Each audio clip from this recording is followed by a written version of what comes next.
When marginalized communities face racism or classism, high standards for cleanliness can be a way for a family to reassert their own dignity in the face of dehumanizing stereotypes about being lazy, unintelligent, or dirty. That's a quote from Casey Davis's book, How to Keep House While Drowning. And I feel like there's so much to unpack there, so let's talk about it.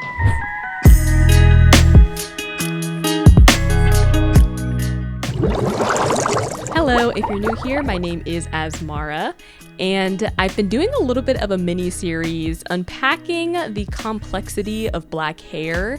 We've been talking about things like respectability politics, the importance of hair representation, presentability, if it's even possible as a Black person to be perceived as presentable, the whole nine. And as I came across this quote from the Casey Davis book, I was able to draw a lot of parallels to those hair conversations. Hear me out. Alexis from Intellectual Media has a great video on Black women in the hygiene Olympics. Definitely recommend y'all check it out. But with that said, let's first break down marginalization. So Black folks have been deemed dirty since the moment we were held on slave quarters across the coast of West Africa to the time we boarded onto the ships through the Middle Passage, which, as we know from history, were the furthest from sanitary. The enslaved during that time often had to sit in all types of bodily fluids, from feces to urine, throw up, blood. Because what kind of slavery is that if you keep the people you dehumanize comfortable? And something interesting I learned about is that soap would sometimes be withheld from the enslaved as a punishment. The colonizers during this time were far more concerned with keeping the enslaved alive to exploit them as much as possible, rather than keep them healthy or sanitary. When slavery ended and we entered into Reconstruction, one of the ways that Black people saw as a way to get a leg up in society, to get the resources and opportunities that white people had, was to conform themselves in a way that was presentable. White people were the ones with the jobs and the resources. And so this is the era we start seeing technology for hair straightening. Cleanliness is another way that Black folks could just get in the door to these opportunities that they not only wanted, but needed. And on that note, connecting this to the hair conversation, if Black bodies and Black hair was seen as dirty from as far back as the Middle Passage, there's no wonder why there's such an intolerance for Afro-textured hair today. That intolerance can come from employers or school. It seems like every year somebody is getting suspended from school from wearing dreadlocks. As we see, the Crown Act is very necessary because hair discrimination is real.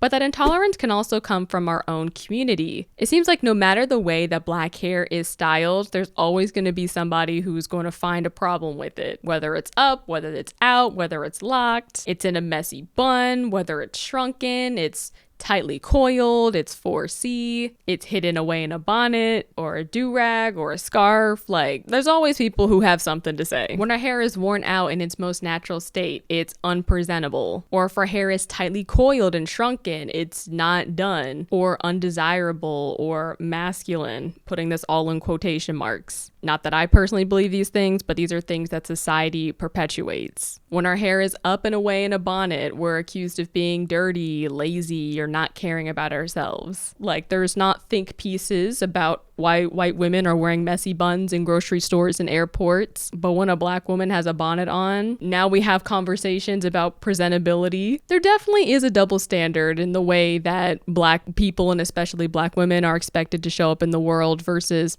everybody else. Going back to the Casey Davis quote from earlier, for some of us in our history of marginalization, especially for Black folk, because a lot of times Black and brown people are the groups of people that are being deemed lazy and dirty and unprofessional. Our strive for cleanliness can unconsciously be a way that we're trying to fight against those stereotypes that are so embedded in our society. I want to emphasize the word internalized, because you cannot be conscious or aware of something and still be participating or perpetuating a belief or a narrative. I want to read another quote from How to Keep House While Drowning. When you view care tasks as moral, the motivation for completing them is often shame.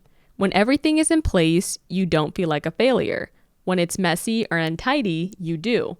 If you are completing care tasks from a motivation of shame, you are probably also relaxing in shame too. So I think that's also another interesting quote that ties into this conversation about hygiene, immorality, and presentability or respectability, because I definitely think it's true that even with phrases like cleanliness is close to godliness or holiness, or just the way we see the reaction of Black Twitter reacting to folks' grooming habits, it's really evident that we do see people that are clean as people that are moral. And I do think it's worth critiquing where that thought process comes from. Don't get me wrong, I don't want the takeaway from this video to be don't bathe. I'm not saying, stop taking showers.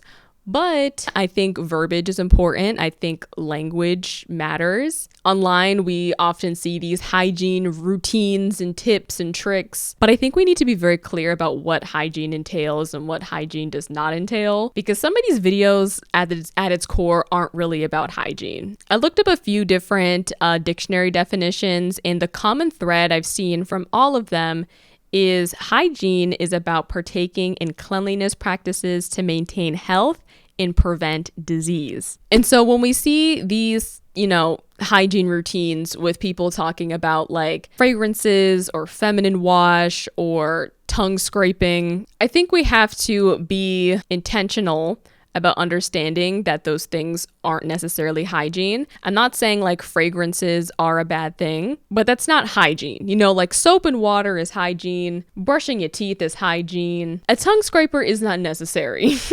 Unless you have a condition or you went to your dentist. People just going around on the internet talking about how if you don't change your washcloth every day, if you don't wash like this, if you don't use feminine washes, which a brief note on feminine washes, most gynecologists do not recommend most feminine washes because it can offset your pH balance. Most gynecologists just recommend unscented, gentle soap and water.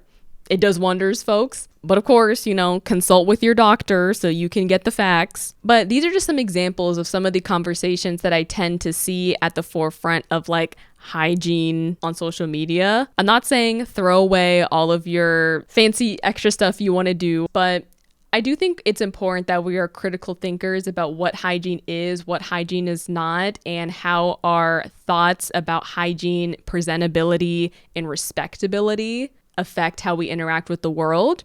And we also need to be critical thinkers about the history of how we came to think these certain things about hygiene that may or may not really be rooted in fact. So with that being said, what I want to see different. Number one, stop policing the way Black people, but especially Black women look. I also think we need to be critical thinkers and understand how our history informs our present. And we need to also be cognizant of whether or not marginalization is motivating our actions, even subconsciously. Listen, colonialism is a disease that takes root in small ways and it infects our psyche. You can physically take somebody out of shackles, but you have to be aware of dismantling mental chains to truly be free. So just some food for thought about hygiene, hair respectability, morality, and how Black people's history of marginalization can affect how harsh we critique ourselves and others